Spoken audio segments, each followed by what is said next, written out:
Next question.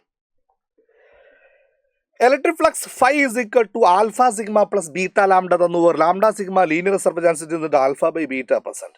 Charge ആണോ field ആണോ ഡിസ്റ്റൻസിന്റെ ഏരിയ ആണോ? ഞാൻ യൂണിറ്റ് വെച്ച് പറയട്ടെ, അല്ല ഡയമെൻഷൻ വെച്ച് പറയാം. നമുക്ക് വേണമെങ്കിൽ ഞാൻ യൂണിറ്റ് വെച്ച് പറയാം. ഫൈക്കും ആൽഫ സെഡിനും ഒരേ യൂണിറ്റ് വരണം. Right, phi is equal to alpha zed. ഡയമെൻഷനോ യൂണിറ്റോ എഴുതാം. ഇനിയിപ്പോൾ എന്താ വേണ്ട നമുക്ക്? ആൽഫ അല്ലേ. അപ്പോൾ ആൽഫന്റെ ഡയമെൻഷൻ എന്ന് പറയുന്നത് ഫ്ലക്സിന്റെ dimension divided by sigma. Flux it's a total number of field lines per unit area. Number of field lines വെറും എണ്ണം, അതിന് യൂണിറ്റ് ഡയമെൻഷനും ഇല്ല.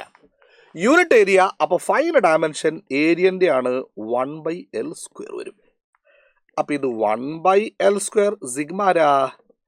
ചാർജ് പെർ യൂണിറ്റ് ഏരിയ ആണ്. അപ്പോൾ charge coulomb per unit area ആരാ? L². This got cancelled. അപ്പോൾ 1 coulomb വരും.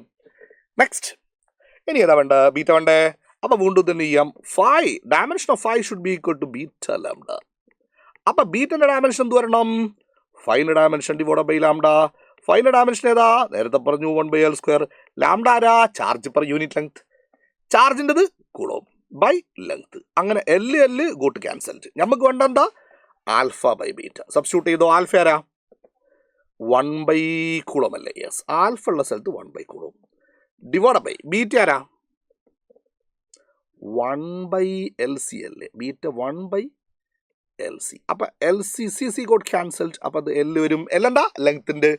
അപ്പം ചാർജ് അല്ല, ഫീൽഡ് അല്ല, ഡിസ്പ്ലേസ്മെന്റ്. അപ്പം 3 ഈസ് ദി ആൻസർ.